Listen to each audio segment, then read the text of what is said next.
Ja són 3 les generacions que des de l'any 1964 porten oferint el millor pa de pagès català i altres productes de bruixeria al Forn del Passeig de Barcelona. Avui hem quedat per trobar-nos amb en Miquel Guix, un dels seus responsables, que ens explicarà els secrets de l'art de fer bon pa de pagès català amb IGP. Acompanyeu-nos per descobrir el bo i millor del Forn del Passeig de Barcelona. Miquel, quin és l'origen del Forn del Passeig de Barcelona? Els meus avis eren de Santa Coloma de Gramenet. Llavors es van comprar un forn aquí al Passeig de Fabri Puig. Van començar els meus avis, després els meus avis es van jubilar i s'ho van quedar els meus pares, i ho seguim els fills. Són 4 germans que ho portem. Quin és el secret perquè els vostres clients confiïn cada dia amb el vostre pa, amb els vostres productes? Bueno, nosaltres intentem de posar-li el màxim carinyo possible a lo que és a tots els productes. Fem bastanta variació de pans, també toquem bastant la bolleria i també fem pastisseria. Llavors tenim un conjunt que els nostres clients poden comprar o bé un pa de pagès, un croissant o un pastís. Un pa de pagès català amb IGP, que és aquest. Com l'elaboreu? Quins són els secrets per oferir un pa de pagès de tanta qualitat? Un dels secrets primordials és el temps. Amassats llargs, reposos llargs, fermentació llarga, i després farines d'alta qualitat.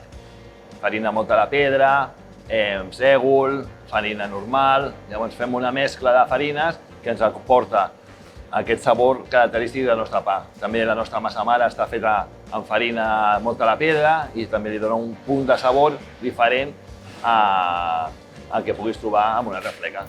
I Miquel, vosaltres sou la tercera generació.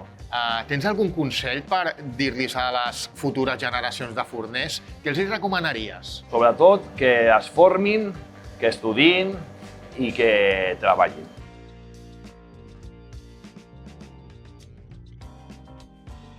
Miquel, quantes botigues teniu a l'actualitat a Barcelona? Doncs mira, tenim 6 botigues repartides en 4 barris, 3 a Sant Andreu, una a Nou Barris i una a Horta Guinardó i una altra a Horta.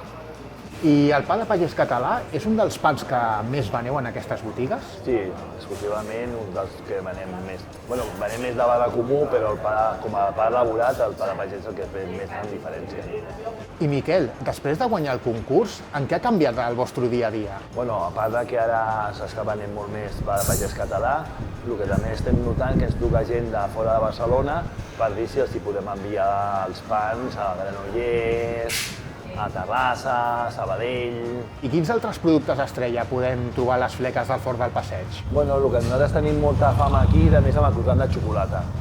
El croissant de xocolata fem el normal i després també tinc croissant de xocolata d'1,5 kg, de 2 quilos, de 3 quilos, el fem en format picante i per celebracions i així la gent li agrada molt. Ara només ens queda una cosa, anem a provar aquestes delicatessens que teniu al vostre forn? I tant, per això estem aquí.